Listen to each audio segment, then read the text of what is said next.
What's up, brother? Hey, how are you? You doing good?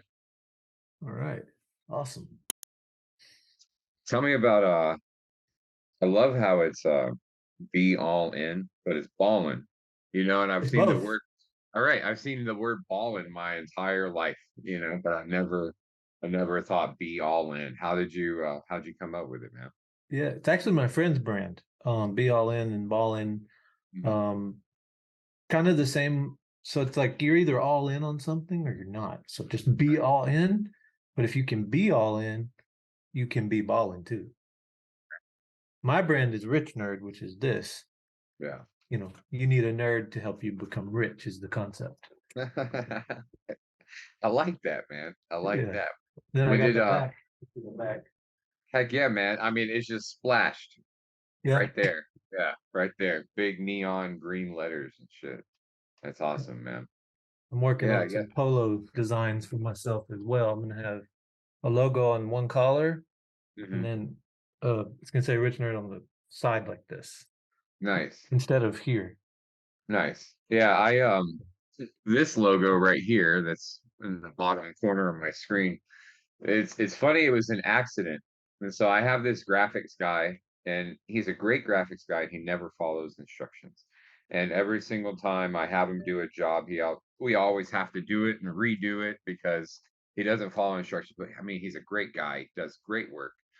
So I noticed, and this was months ago, I noticed that Grant Cardone had redone his logo to look like the Gucci logo. And I was like, oh, so a J and a C could probably look like a Gucci logo.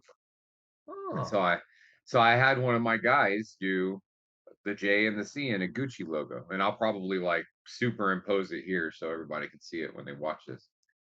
But anyway, so I had my guy superimpose it, and then I give it to another guy.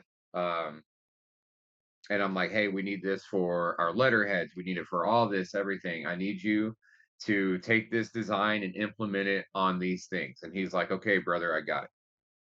So then he waits, like a day goes by, and then he comes and he's like, check this out. And he gives me like 8 new logos.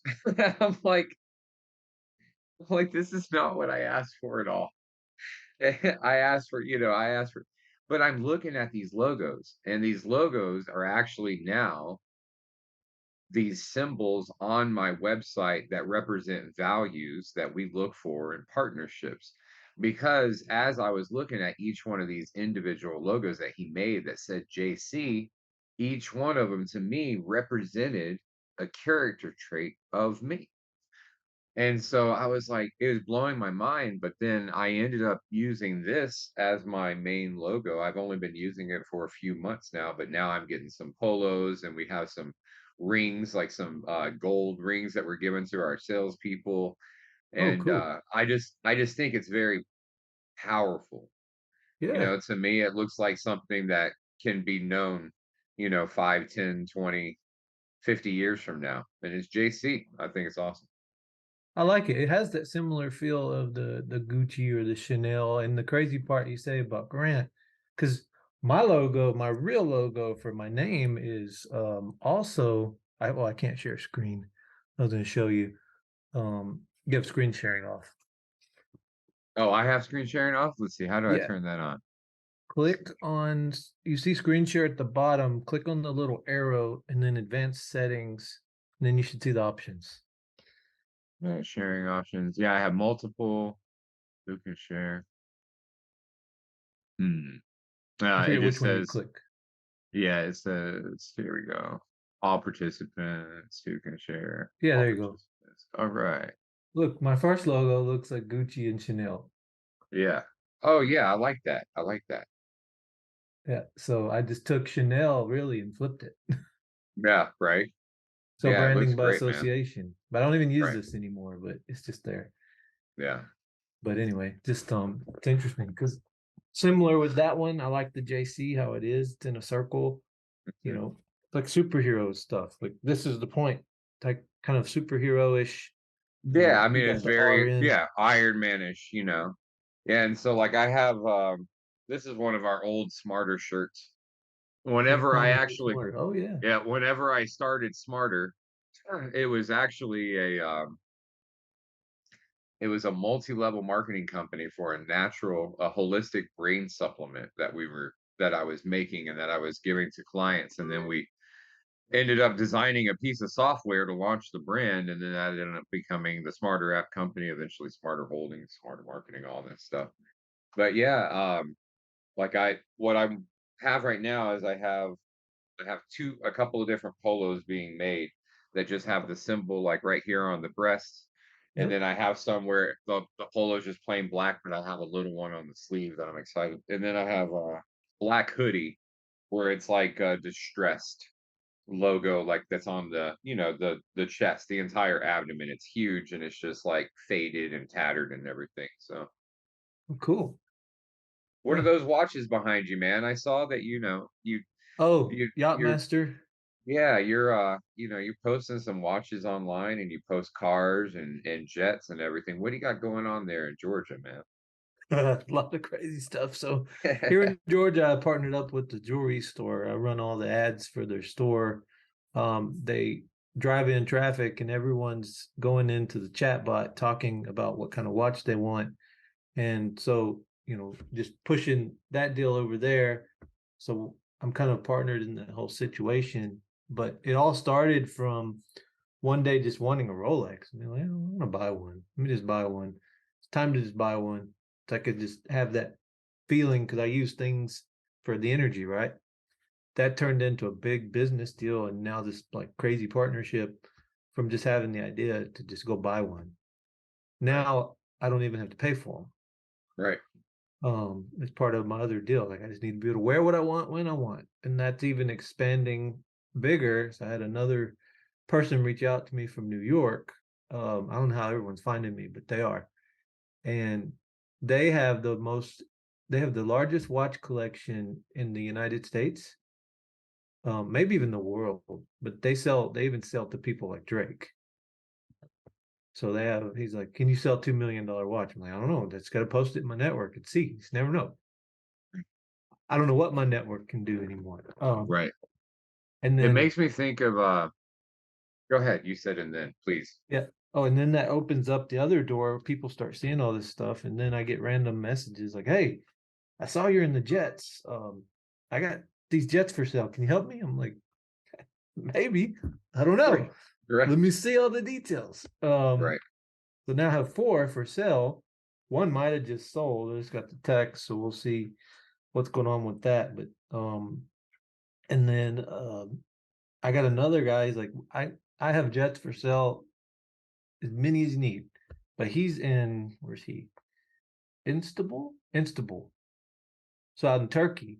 But he's a real big jet broker out there. So, but what I found is I got into some of these super elite groups where a bunch of wealthy people are.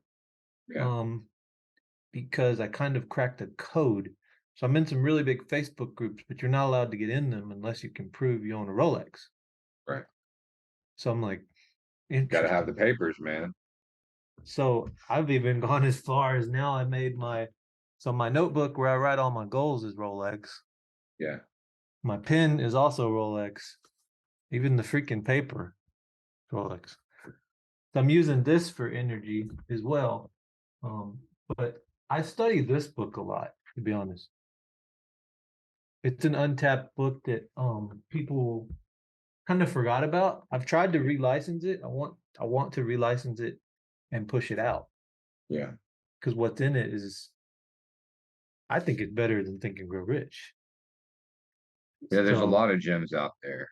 One that I like is I think it's called the Millionaire Master Plan, and it's about this lighthouse that you go up in levels of energy as you start propelling into wealth. And man, I um, turned that book into a diagram just because it made so much sense, and it talked about how we whenever we get into in order for us to get to the next section of the lighthouse, we have to achieve so many goals, and then once we do achieve those goals, the cool thing is you're always kind of stuck at that point of the lighthouse, which forward progress, you can't really go back unless you do something a lot to mess it up. But anyway, what you were talking about the watch, I'm sitting here getting all this old content together because I'm finally getting active on social media again. One of the reasons why we're even blessed to have this conversation. But I found this little testimonial video. I was looking at it last night, and I was saying on the video, don't buy things when you can be selling them. And that's what you did with the Rolex. You wanted to wear a Rolex, and I believe you went in there and you told them, "Look, I can help you buy these or sell these things." And they're like, "Well, what watch do you want to wear?" And so now you can put on a different watch whenever you want to because you're taking pictures and you're helping them sell them. You're getting a cut of the deal whenever you're selling the watch, and you didn't even have to buy the Rolex. But now all these super expensive watches are now a part of your reality. You got like a collection of watches and you're not even having to spend money on 'em. It's Right. beautiful. It's Yeah. beautiful. That's how I started living my life as a sales guy. I mean, like even these shirts, the shorts I'm wearing, the shoes that I'm wearing, everything. There's so many things in my house that I didn't pay for because I made a partnership with some company and I was able to help them sell their product. I mean, even things like part of my toy collection. It's not just a coincidence. And so whenever I get interested in anything, whether it's a McLaren or my 71, Cutlass Supreme that I'm building, I turn it into a hobby and I get into that Yeah. group of people to where all of a sudden we're a group of people that are doing ourselves favors. And that's how real wealth is built. It's built from the network of people that you're out there associating yourself with. And of course, being able to offer something valuable in return whenever you do get a chance to talk with wealthy people. Especially in a lot of these fake Facebook groups. Um, we were even talking about it a little bit yesterday. I understand the mentality of being an entrepreneur and wanting to grow a brand and wanting to reach out to investors and wanting to get in touch with high net worth individuals and all that. But a lot of newer entrepreneurs take it the wrong way. And I always start a relationship with, this is what I can do for you if we ever go into this relationship. And whenever you start a relationship with the value that you provide first, it automatically changes who you have the ability to talk to. If you're going around asking everybody for money, you're only going to get so far. Yeah. There's nothing wrong with finding someone and working for them for free, or or jumping under their wing or becoming a salesperson for someone. Right. All these And doors can open. exactly. And one of the things that I try to tell entrepreneurs all the time is, you're going to go on this journey. And as soon as you make the decision, especially whenever it comes to wealth or money, as soon as you make the decision that you're going to make money, all of a sudden your course of life changes and all these experiences, instances, and people that you wouldn't normally otherwise meet, they come up in your life. But another thing that happens is a lot of bullshit comes with it, a lot of Oh, yes, it hardships, does. a lot of boring, a lot of the same.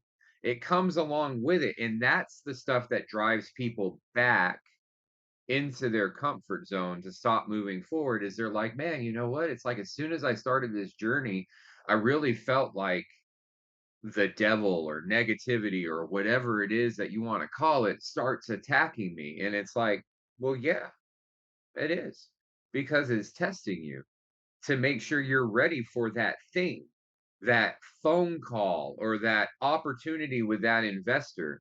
Because luck is not being in the right place at the right time, brother. You got to be the right person with the right infrastructure. You got to have the right attitude. Yes.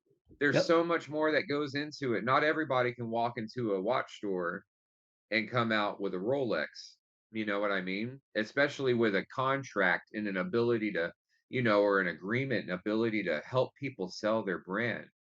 But the reason why you were even able to have that conversation is because of Ricch Nerd. It's because of Chris Cota. It's because of everything that you built up to that point of walking in there. So yeah, there was the right place and the right time. And there was, this is who I am. And I've spent a significant amount of years becoming that person. This is what I can do whenever we start that relationship. I'm not just some chump walking into your watch store. This is what I've done for people, and this is what I can do for you. Right. And that right there is the part that a lot of entrepreneurs are missing. I get my email, my inbox filled up every day, full Oh my of God. I have Crazy. a I have a $1 billion deal. I have this multi-million dollar deal. People wanting 2 million or 5 million or 10 million for whatever it is that they want. And in 99% of cases, Chris, not a single one of those people tell me how I'm going to get repaid. Not a single person tells me how I'm going to make money back, what they could be doing for me to even start this conversation. It's like Jason's inbox is for my expectations. It's weird. It's like a Yeah. weird behavior, especially whenever we're what I would call servant leaders. We got in the position where we are by serving others. Right. 100%. Yep.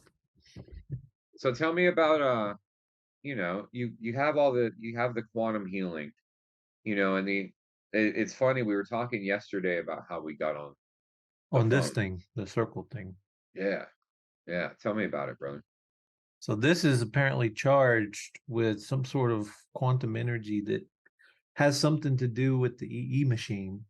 And it's designed to keep the 5G away because 5G interferes with our brains, right? And tells our brains or blocks certain things from happening. I'm all tangled up here now.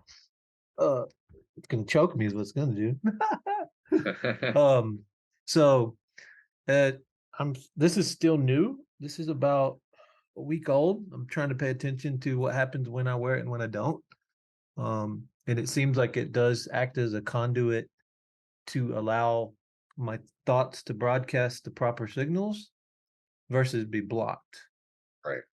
It opens up reticular activating systems.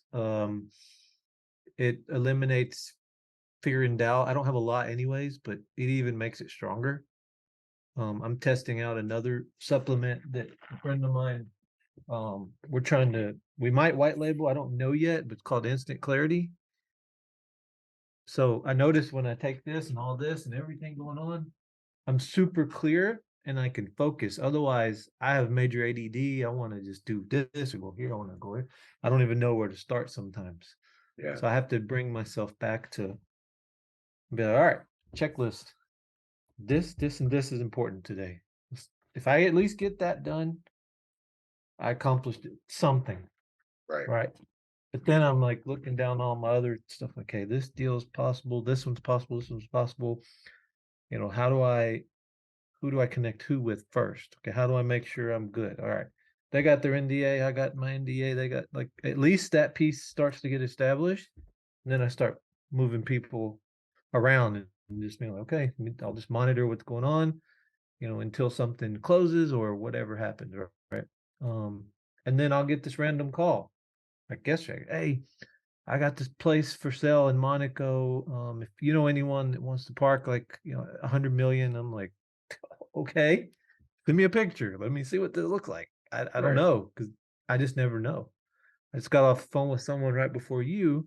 He's got about 400 on, I'm working on a partnership with him, 400 off market listings for e-commerce, and some of them are brick and mortar that have positive EBITDAs, real big on the cash flow, making sure it's a positive business. He's like, I got one that's 20 million EBITDA. I'm like, damn. He's like, oh yeah. I'm like, so that's what, about 100 million. He's like, yeah, if someone wants to park 100 million, they're gonna end up with 20 million EBITDA, so they can get their money back pretty quick. Um, so I just don't know what's gonna hit my phone or my email or anything next. But it's usually not a lot of people. I'm in the opposite energy. Not a lot of people asking for stuff. They're more, do you know someone that needs this? And I'm kind of the monopoly, I don't know, it's like monopoly. I'm just kind of moving the piece to the right spot, so to say. So kind of the game of life. I love it because, you know, I jump on the phone with small business owners. I've been doing this for years. I know you've been doing this for years, man. You can make a living from right here in this chair or from the phone. Right. And and it's, you know, it's hard because I've been there. We've all been there. And the only reason why we're able to sit in the spot that we're sitting in is because we've been there. But you listen to people and talking about their hardships, and it's like, oh well, I've been at this, I've been trying to build this thing for 5 years or 8 years or whatever it is, and I've had this thing and this thing and this thing and this thing stop me from building it. And and I'm looking at it from the outside in, and the thing that is stopping you from building the business is the fact that it's not a business. It hasn't been a business yet. Because if it was a business, then all those things that you listed about why it hasn't worked literally wouldn't affect it. Right. And so if, you know, my dad died this last Friday, and as hard as that transition is for me in my life right now, and I'm not some cold calculated motherfucker. I still have my life to do, because at the end of the day, if our parents would want anything from us, it would be to still take care of our kids and still do the things that we need to do. And so whenever I talk to people, especially like even people that are talking, they're probably thinking, "Oh man, how is he doing all this? It's like magic. How is he? How is he?" Well, when you if you think about it as like this pyramid, and you have all these people at the bottom fighting for jobs, and then you have some people in the middle that are like building a business, and then you have a few people at the top that have actually become successful. Well, up here, all of our work is just communicating with other people. Like, we're not up here, like, having to do the manufacturing and the implementation and the delivery of the product and the building of the this and the this. We're just coordinating things.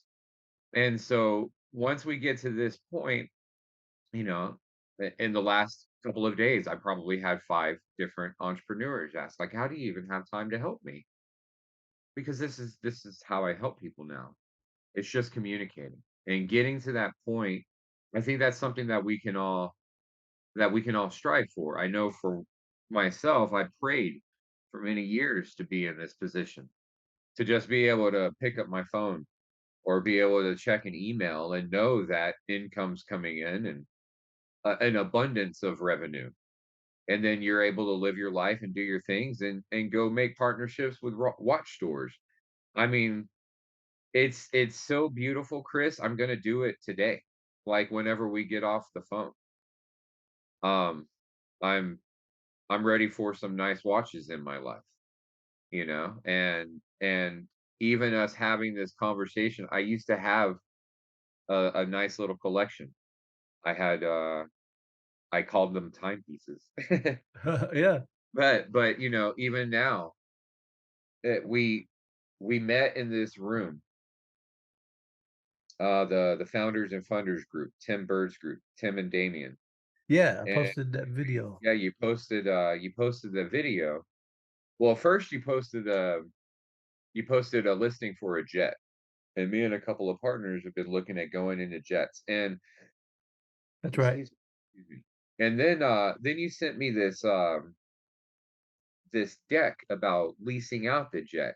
And it's funny because we were having that conversation. I was like, guys, there's got to be a way for us to be able to get a jet and make money off the jet. There Like is. the jet's going to be sitting. And I was like, so if the jet's sitting, then we need the jet to not be sitting. Oh, there you go. We need the jet to not be sitting, Have a right? whole table. Yeah, there you go. And so that's the whole point, is it's an asset. If you're looking at the jet like it's a $2 million thing or a $6 million thing, then you're only going to get so far.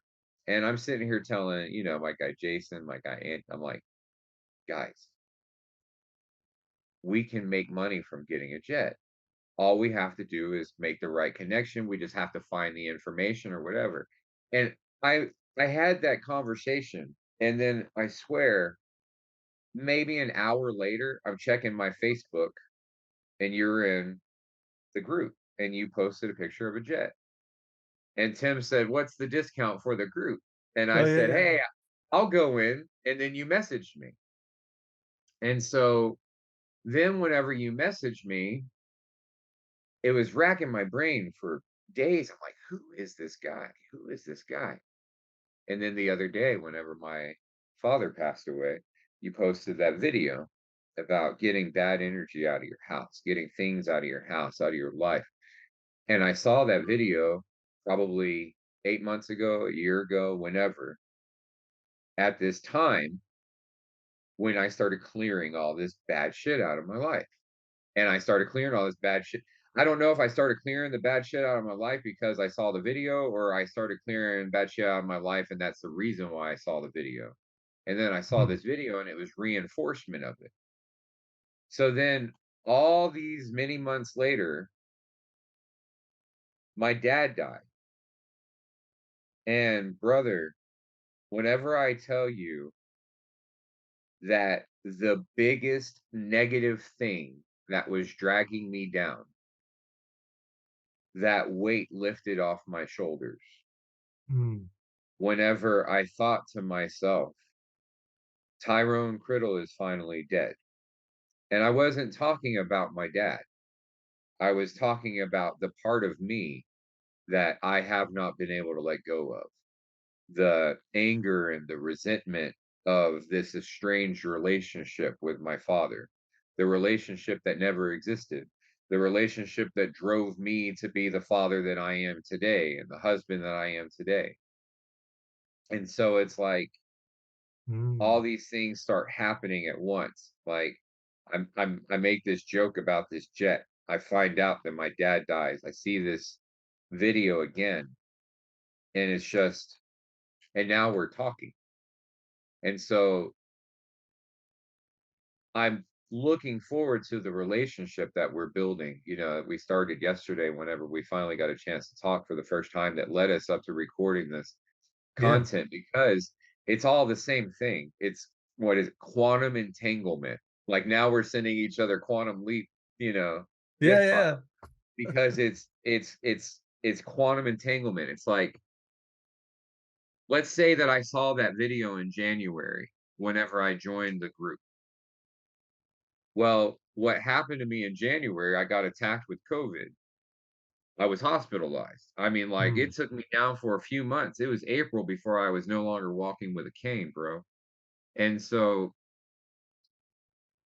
I was going down this path again in January, like at the beginning of January, I told myself I'm doing things differently this time. And then I start going down this path again of letting people use me. Even though I was making all these strides in my life to not let people take my energy away anymore. And so I made all those goals in January, and here it is, September. Man, it goes by so Well, quick. this year just went. Right, and it's like I was sitting here talking about the goals that I had for the year like a month ago, and now the year's gone, and so now it's September, and whenever I look back at the goals that I made at the beginning of the year, have I fulfilled a lot of goals? Yes. Did I fall right back into that place where I was letting myself get surrounded by energy vampires? Yes. But then whenever my dad died, it just, I don't know. Like, not like necessarily a sense of relief, but it's like I think my entire life, the last time I saw him, the last time I had any kind of relationship with him, I was 10. The last time I saw him, I was 17, and now I'm 40.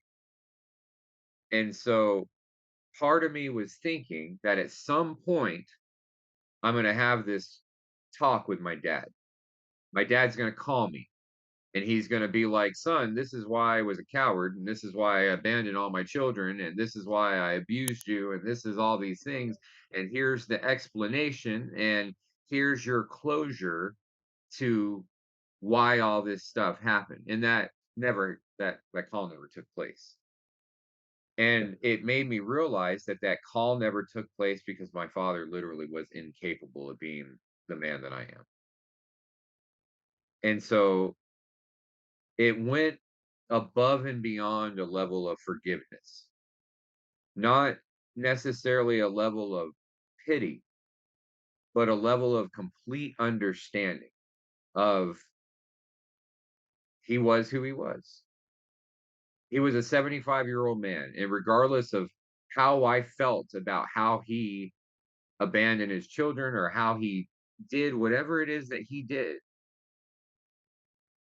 he moved on with his life without us. So it's time for us kids to move on, you know? Like we never moved on. We were never able to move on. It's like because we were all holding on to this hope that dad would come back. But now there is no chance of that happening. And so now, since there's no chance of that happening, there's no remorse, there's no despair. It just kind of feels like freedom. Anything that I could have thought about my dad, it doesn't matter because my dad made me who I am. And I'm a great damn person because of those hardships, you know? And so, but then he died at a time in my life whenever I needed to have that realization. He died a month after I turned 40. He died whenever we're in the middle of this $15 million raise. He died whenever I'm about to open up an office. He died when I'm consolidating everything back in Dallas. He died whenever I had the realization that I no longer want to do anything except be with my family. And the moment that I made the decision that I was going to focus on being a father first, before anything else, before business, before my portfolio, before anything, he passed away. And it was like a Mm, sign of, yeah, Jason, like an affirmation of that's exactly what you need to do because, brother, you're going to die. You're going to die. And my dad was 40 whenever he left us. You know, he was like right around my age whenever he abandoned his family. wow. And so it's like, so now here I am at this point where my dad was. And whenever my dad was at this point, he was beating us, he was drinking, he didn't have a job, he was a terrible husband, he was abusive mentally, physically, emotionally, in every way possible to everybody around him. And then so now I'm taking inventory of where I am, you know, day by day, month by month, I'm taking inventory, bro. And there's nothing on my notebooks and I don't have the Rolex notebooks, but I got the notebooks. I got the notebooks. I Yeah. got the notebooks. So there's nothing in my notebook that my father would even be capable of. So it's time to forgive him. It's time to just let that shit go because he wasn't anywhere near the man with the amount of mental or emotional or spiritual capacity that I have. So of course he ran away from his life. Why would I expect it from anybody else? Because most men run away from their lives. We're at a point in society where men are literally abandoning the entire point of being a man on this planet, you know? And so I think it's just really important for more of us men to come together and have conversations like this, real truthful Right. conversations about how we can start growing together. We definitely resonated because I have a lot of anger and resentment. My dad wasn't really there for me. he's here now in the same city, but I still don't really see him.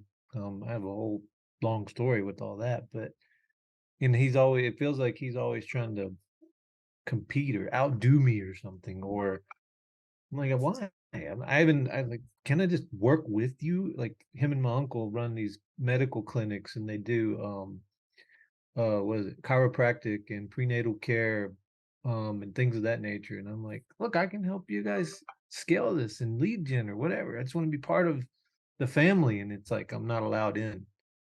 So I kind of get your speed that spoke to me quite heavily. Um, so I completely get where you come from on that. You know, my mom was she was kind of there, but not really there because she had to work. She was the single mom. Right. My great grandmother raised me, and then my mom's dad was an auto mechanic. I was around him all the time. That's how I learned to work on cars. I was a mechanic pretty much my entire life until I ended up with the DWI trying to take a friend out one night and have a good time, and he got in some mix with some gang members at a party and messed with their girl, and they were going to shoot him and kill him. And I had to get him out of there, or they were going to kill him. And I ended up getting pulled over and arrested. And that changed the whole trajectory of my life from cars to randomness to where I am now. Yeah. Um, Even though I still have a major love for cars, I named my kids after cars. So my oldest is Bentley, he's 11, and my youngest is Aston Martin.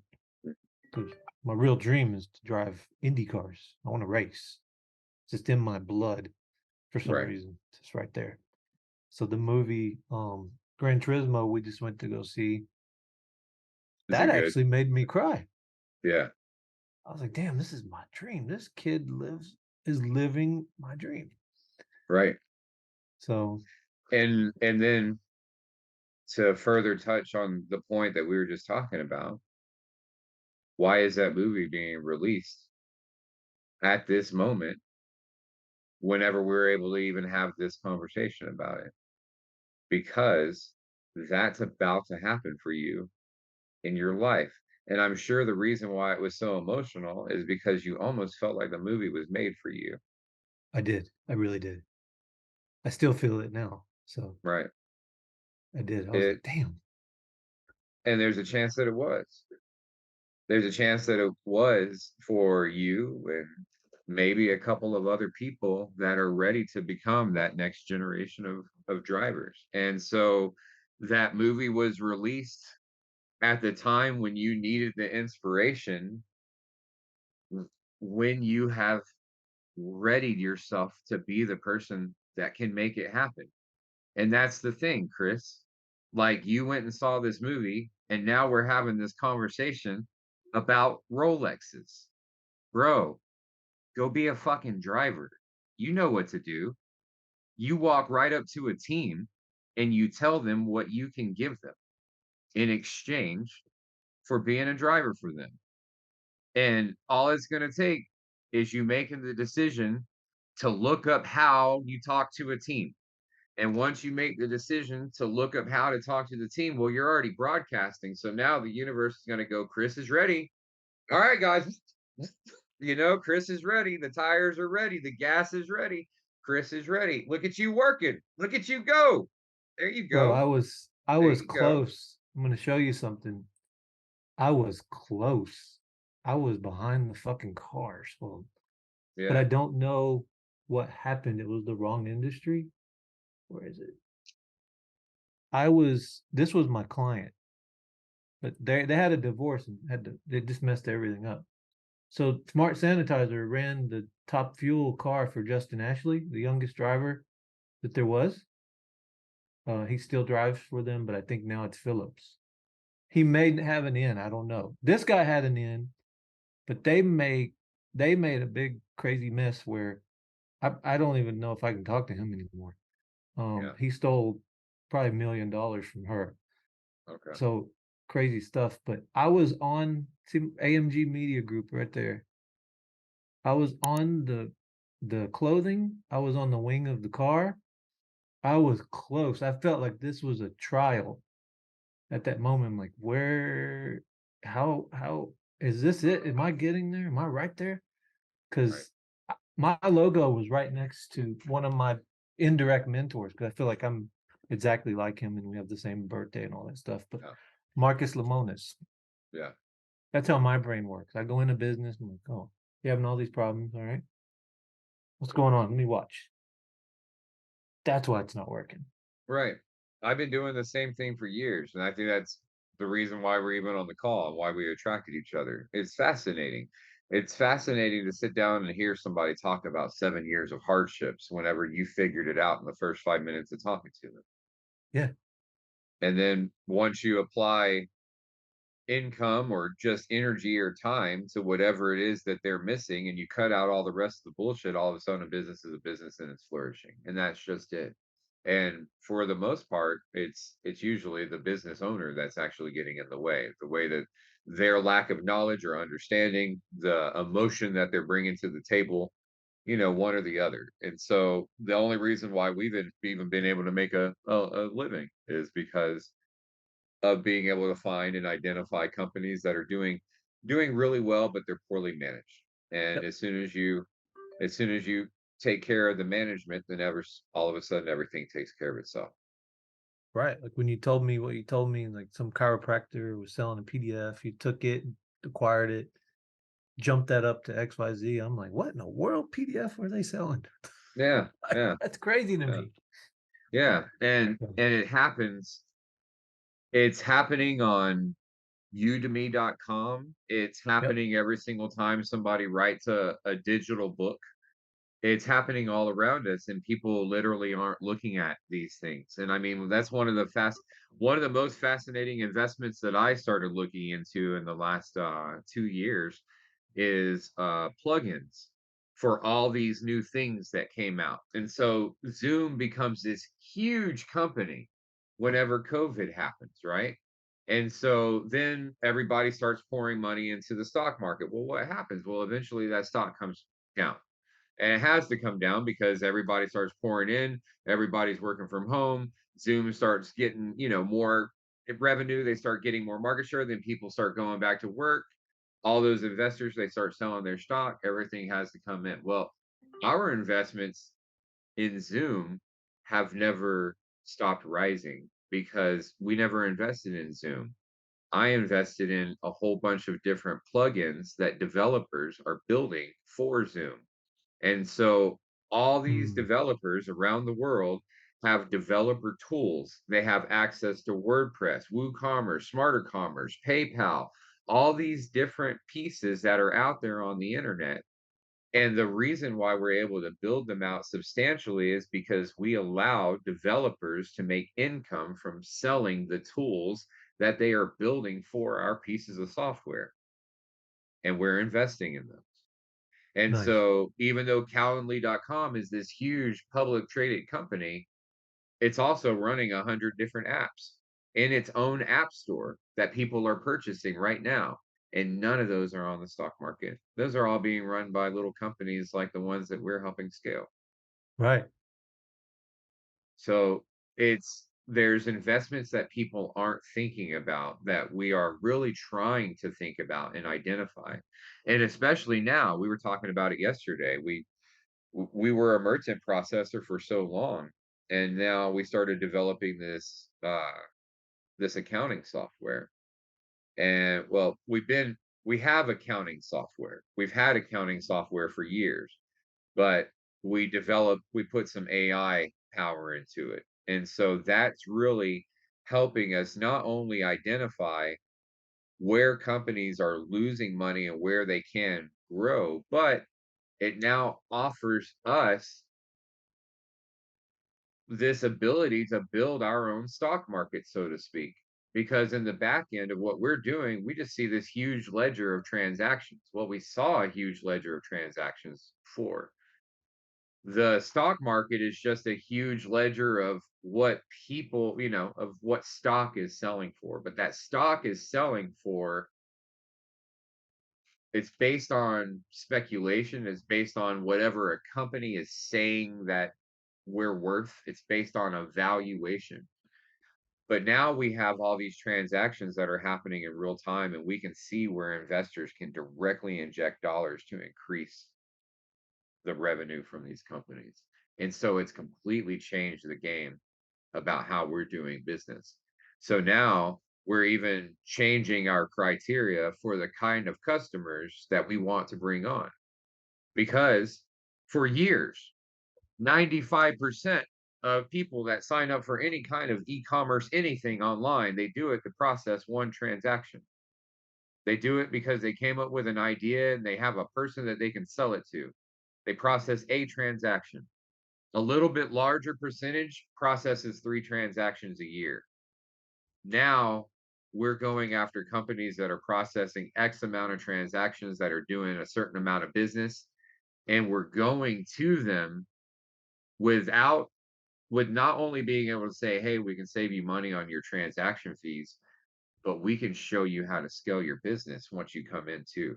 It's a game changer, you know? And so all I'm trying to do, man, is build out this portfolio as fast as I can before a whole bunch of developers watch this podcast. Oh, So gotcha. I might have to cut that part out. I don't know. Yeah.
All So right. exciting times, man. Exciting times.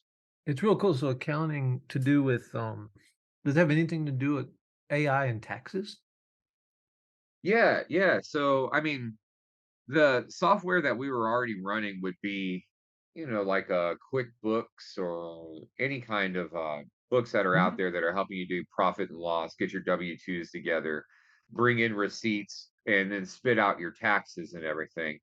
We have not started trying to play with the tax code with AI, but I mean, that could be something that somebody could look at. I would imagine that they're probably doing it right now. The government is, especially now that they finally launched FedNow.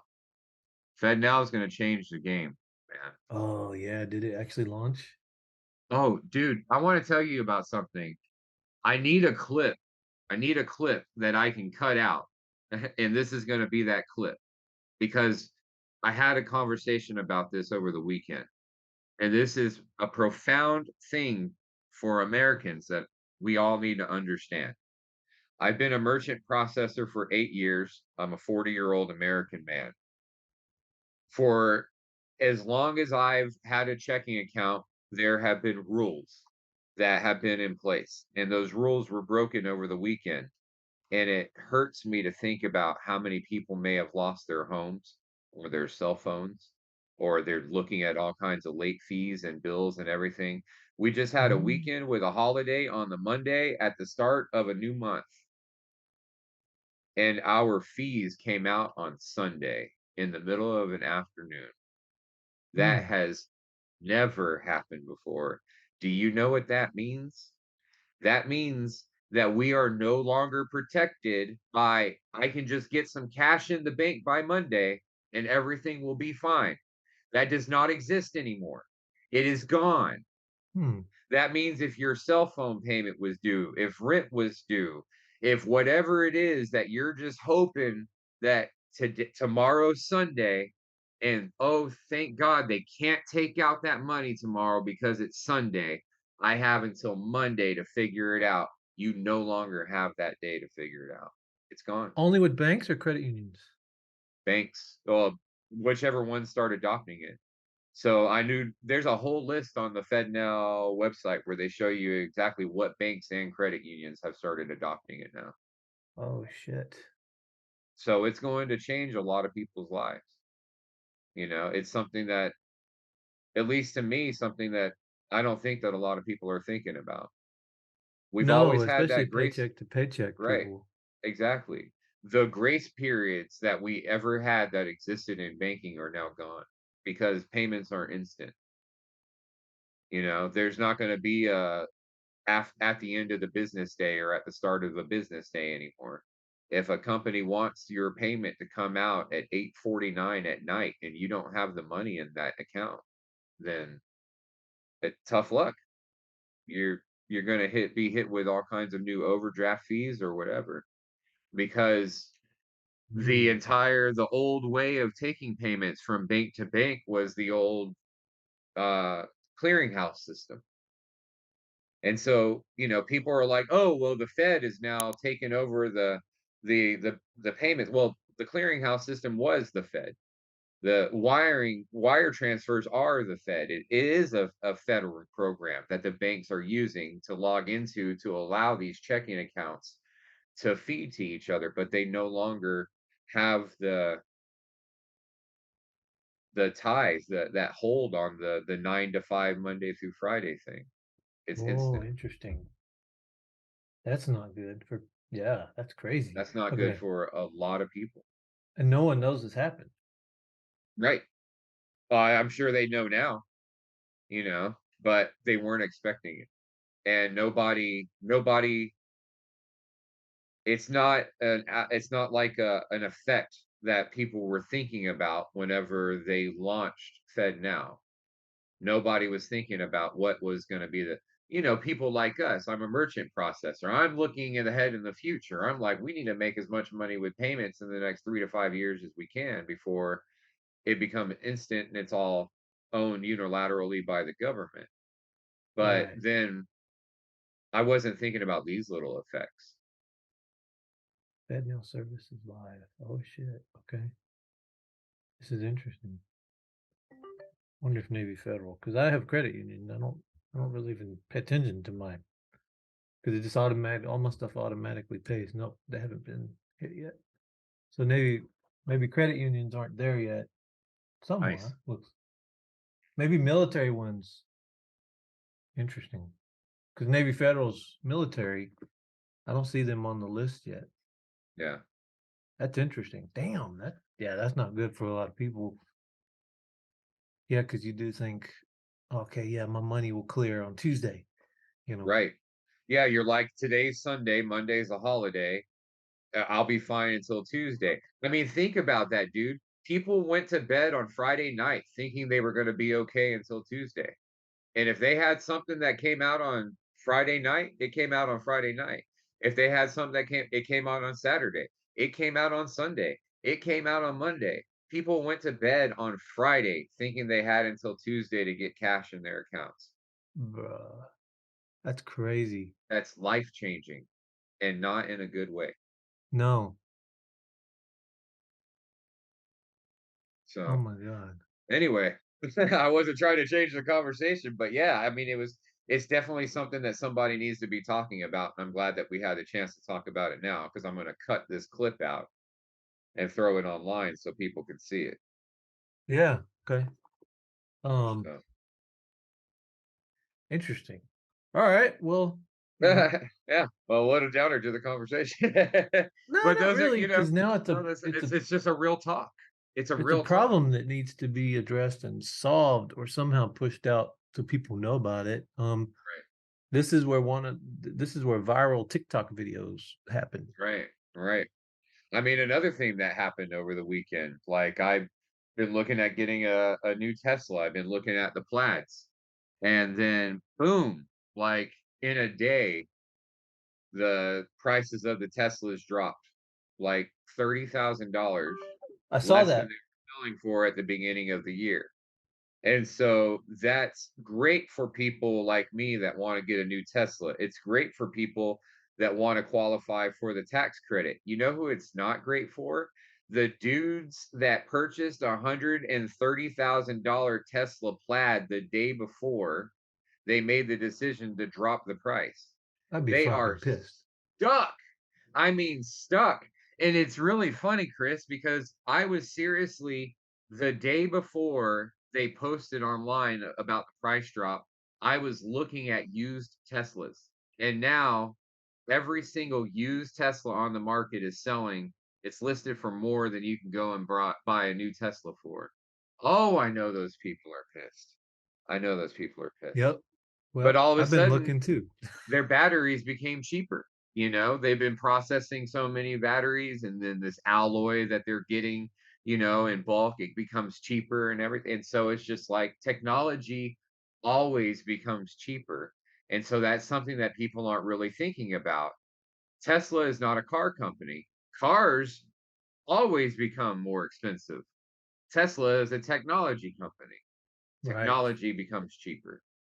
The more access that we have to whatever it is that makes that technology, the cheaper it becomes. And so people just people just kind of got their first taste of what a technology company that's making cars has the ability to do to the market. They can really make a huge fluctuation in the market.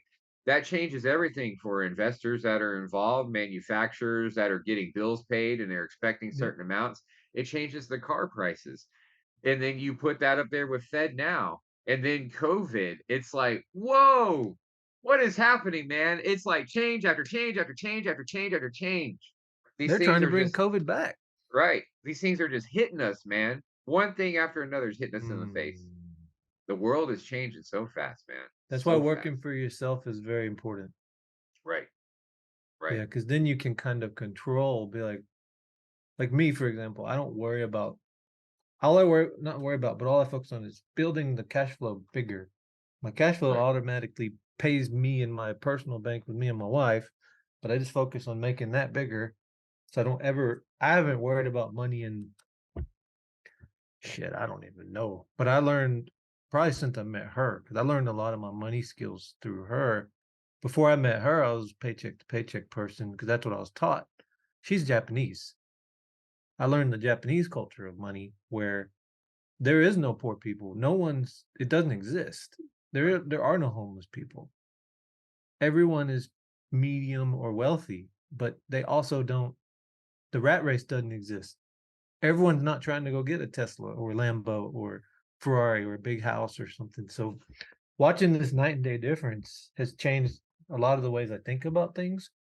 But plus, I grew up from nothing really. Like my family didn't have a bunch of money, but my cousins had all the money. My aunt and uncles were rich. And I was always with my cousins. And I'm like, they have everything. I have nothing. What is going on here? So that blew my mind and helped change me to, I guess, who I've become, which keeps changing too as well. So, I don't really know where I was going with that, but yeah, it's just crazy to think about. I mean, man, ways to make money is mind blowing. We're about to launch a whole. I got the partnerships all set up finally, and everything's moving. But we're about to launch a whole Amazon FBA um, business building program for people because people need that like residual money. Right. At least 5K a month would Right. be good for most people. Right. Yeah. $500 a month can change a lot of people's lives. I mean, Yeah. 5K is 5K is an entire Shift. successful person living in your house and providing an income and not asking for anything in return. I mean, it's a huge change. And that's the thing. Like even with our affiliate software, the changes that we're about to make, or not even about to make, the changes that we're making going forward, because now everything is about education. Like you were just saying about this FBA thing. Like there's so many companies out there that are pumping out these products that are telling business owners, "Oh, you can do this to make money, you can do this to make money," but there's not enough leaders that are standing up and actually offering you education without trying to sell you something that's probably not going to work. And that's, that's I think that's the next shift in business.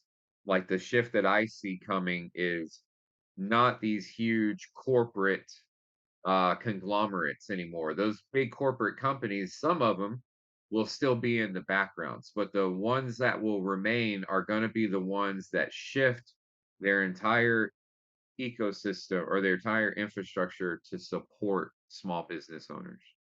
And then the world is going to shift back to small business where everybody's just kind of, yeah, you have some people that are working for corporations, but most everybody else is going to be working like selling products, selling other people's products, making money from promoting, or just providing whatever services they are to people. I see a very big performance based economy coming where people, if they're going to try and keep jobs like cleaning hotel rooms, then they're going to have to compete with the efficiency of a robot that can do it. Right. That means you're no longer going to get paid an hourly wage for doing rooms. You're going to get paid per room. And if you can't do them fast, then you're not going to get paid at all. Right, we're testing a software right now that actually picks up the phone, calls somebody, and has a complete conversation to tries to get that person to book a call in the calendar and then sets up a calendar appointment. Right. It's not And even a it's having person. it's having an entire conversation with them. It's And not a I've tried tricking it. press I've one. tried to Yeah. like mess it up. It was smart. Yeah. It was smart. So we're about to implement that with several clients and then see kind of where we can go with that. Turn that into something.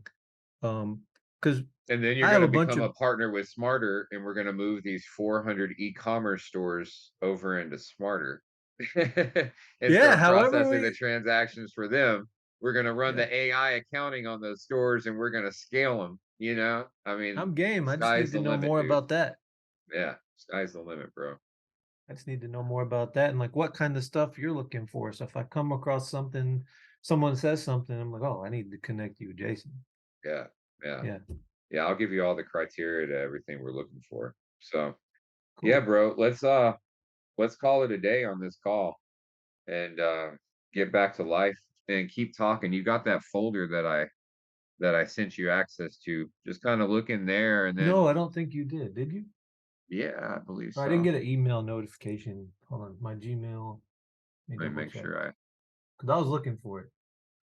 yeah, I use the Gmail that you told me to only use for Google Drive stuff. Yeah, I just have a shitload of emails. Oh yeah, you sure did. Okay, perfect. Well, now I have it in my favorites.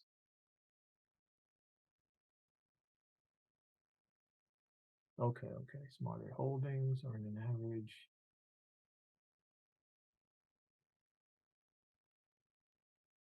Oh shit. So this is a cash flow vehicle as well. Yeah. Oh, dude, we're doing awesome. The only thing that I don't have in there, I don't share our go-to market strategy with anybody, even though I don't mind telling you our go-to market's always been PR. We don't do any kind of online advertising or anything for most of our software. And then I utilize those leads to obtain companies. But now we're expanding. So now we're not thinking about how we've always done things. We're thinking about how can we get this across the globe. Like we have, like I was saying earlier, we have a lot of payment infrastructure that's already in place. We got like 100 something vending machines in China. So we already have our software ready for vending machines. I have a development team right now building the smarter commerce transaction keys for pilot gas station. So then we'll be able to start allowing that at gas stations. And Oh, so hooking you there's up with credit card ISO yeah, yeah. agents would be a good one. Yeah, exactly, exactly. All the ISOs that we possibly can, because a lot of ISOs are out there and they're making commissions to earn fractions of a transaction. But because because of our contract, we can give them more per transaction than they're earning currently from whatever company they're working for. I don't care what company they're working for. You can beat it. We can give them more per transaction. If I have a guy, for example, it's been running steady for him. He built it only to like I think he's got like 600 people that run on his processing, but they're all what are they? Auto mechanic shops. Okay. And if he was to try to switch everyone over, he would make more. Yeah. So what we would want to do is if he has everybody on processing, then what we would want to do is try to implement some software solution to where I mean we could get into his processors. That would be one, but every one of those people are still probably paying a monthly fee for that processing equipment. So Some what we are, would some aren't. Some of them are the cashback program yeah. where they pass the fee back to the client. Okay, cool. So yeah, so what we would want to do is we would want to try and build some kind of online POS system or something like that, that the mechanics could sign into that would just run. And then we would have our own credit card swiper that they would hook up. That would be the next step in getting them into physical stores. And the reason why I'm saying that is because with gas stations already have the infrastructure in place. Whenever a gas station, whenever a pump goes to a store, it's a card reader and buttons with no software. So we're able to put the software in. Whenever a digital vending machine goes to a store, it's a it's a tablet with buttons and no software. Most of those shops are already going to have their own shit. They're going to have their own swipers. So what we would need to do is we would need to make a relationship with the company that's either has that machine and build software for them, or we would just want to make if we decide that we're going to go that route, then we would want the company to invest in our own processing equipment that we could provide our vendors. Those would be the steps to What being about able to soda do that. machines? So making a deal with like Coke. Yeah, I mean, absolutely we could. Okay. Now, the thing about Coke is probably going to have a ridiculously low fee that's probably a lot lower than us. Like we would probably never be able to go at after Walmart because their exchange fees are going to be so low because of the amount of volume and stuff that they do. But going after the independent companies that have their vending machines. Most of the Coke vending machines that you see out there, they're not Coke. They're owned by somebody. Right. That is, you know what I mean? So that would be a matter of the next time you see a Coke machine, walk up to it. There's going to be a little tag with a phone number on there. I'll It's going to find say, it. if you have a problem with this machine, call this number. And that's going to be a person that owns that machine. That would be how we get into those machines. Okay. All right. So yeah, I'm glad you're asking these questions, man, because I see it's making your brain run. So I'm right thinking now, of who I know right, that has the right, biggest user base that could switch this whole system into or right, integrate this somehow and be right, like, hey, here's 600 people just like that. and that's what whenever I got off the phone with you yesterday and you had talked about the 400, I was like, these are the kinds of relationships that we need. And I was telling my wife, I was like, these are a relationship with a guy like Chris is the kind of relationship that we need. But then the further it goes into it, it's like Chris already has those relationships. So I need to cultivate my relationship with Chris. And so that's what like I just think it's fascinating that dude, it cost me the contents of that folder. It's $28,000 worth of attorney paperwork in that folder. So we're serious about what we're doing to raise the money. And so, but I also don't want to raise money.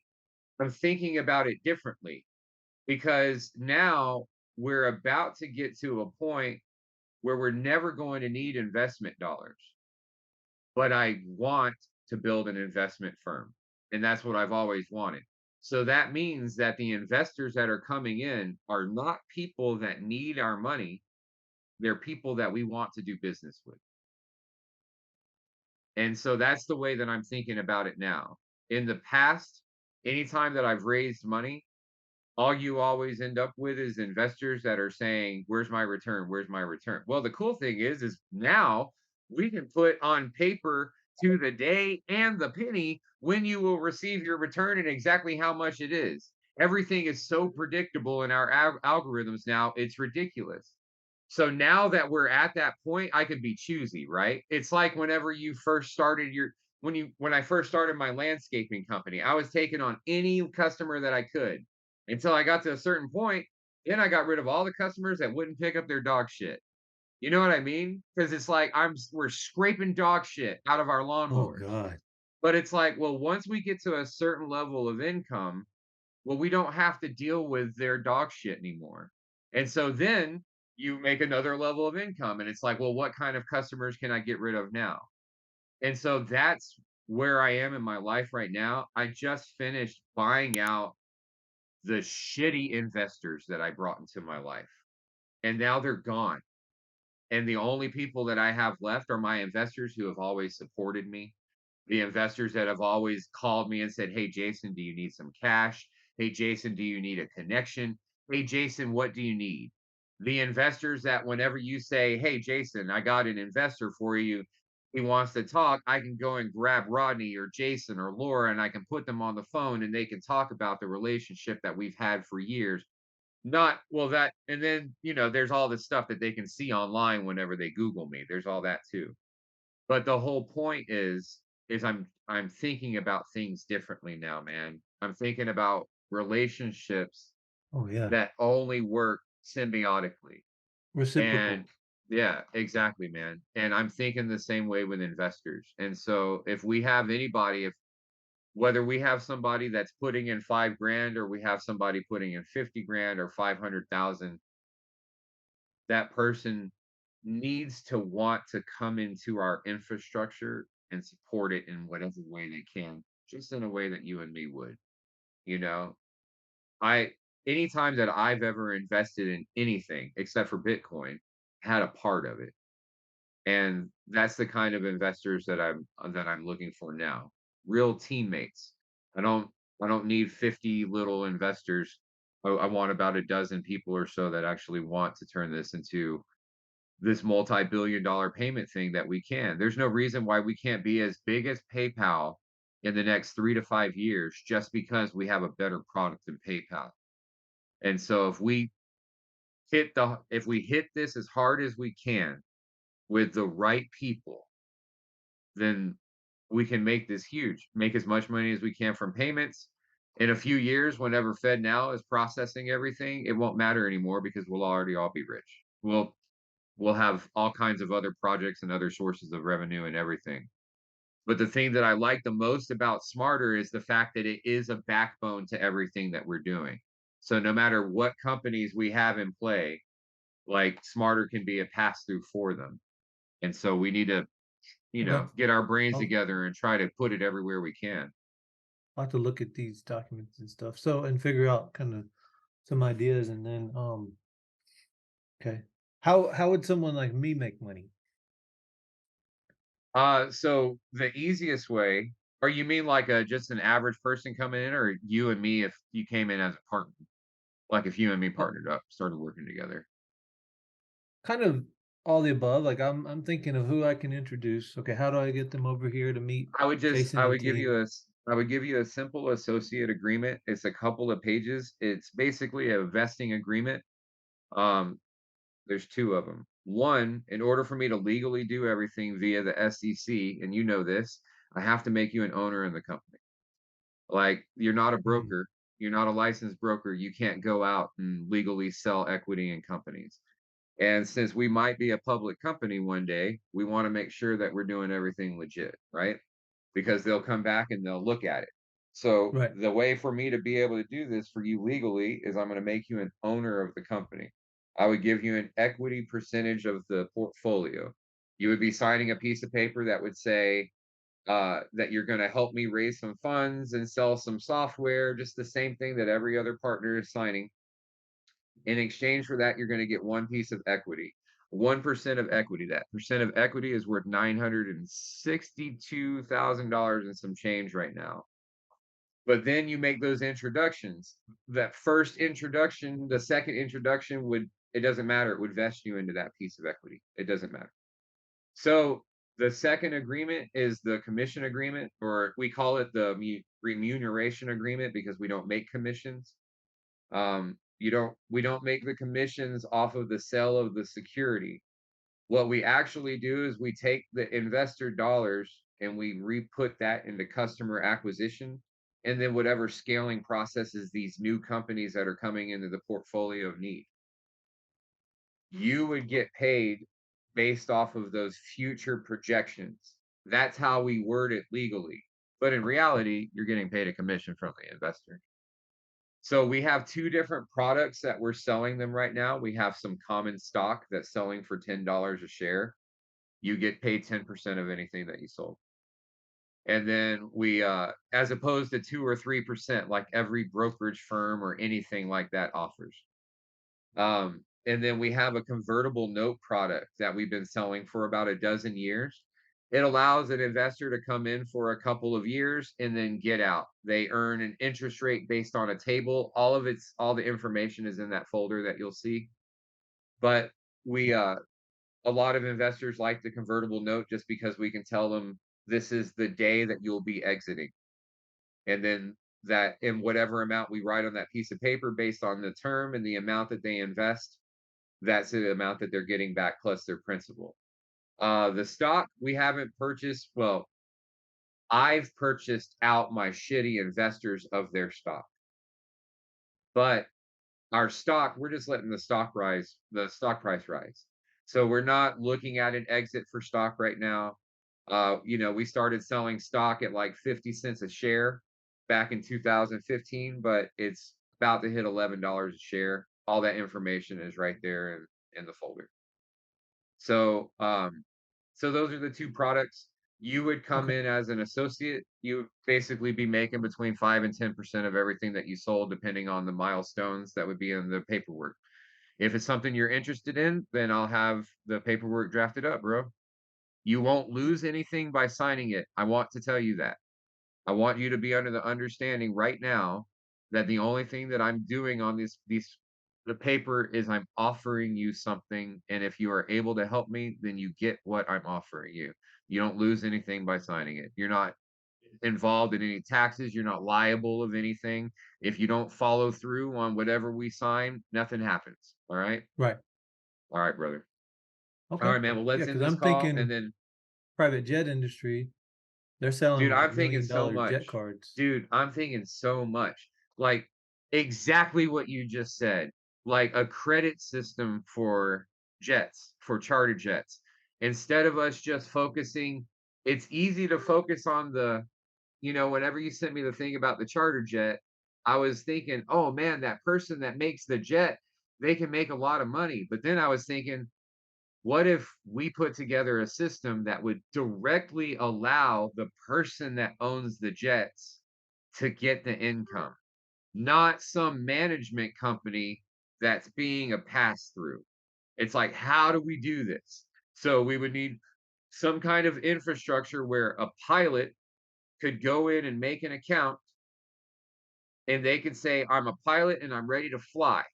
And then business owners would go in and put in their jets and they would say, I have jets that are ready to fly. And then people buy credits on those private jets. Boom. And we could have it up and running in the next 24 hours, Chris. Oh, interesting. Okay. You need an Okay. app. If you want an app for it so they can take the payments on the app, I can have it up and running by this time next week. We could have it launched on iOS and Android. That's how fast we can do this shit. So just think about who you got to get me connected to. We have a full-time development team that can pump out stuff all day long, man. Okay. Do you have a special calendar to take appointments Uh just for I these things? just yeah. No, Okay. that would just my special calendar is the fact that you and I can text each other now. Okay. All right, man. I'll Or talk to you soon. WhatsApp. You use WhatsApp too? I don't use WhatsApp, should I? Yeah, all the big brokers and like luxury moving and shakers, they have a WhatsApp because we're communicating Because a lot of internationally, them are like out of town and not in the United States, right? yeah, or Monaco or Turkey or everywhere. Okay. I'll download it today. Cool. All All right, right. brother. Look in that folder. I'll talk with you soon, man. Yeah, man. All right. Awesome. Great talk. Later.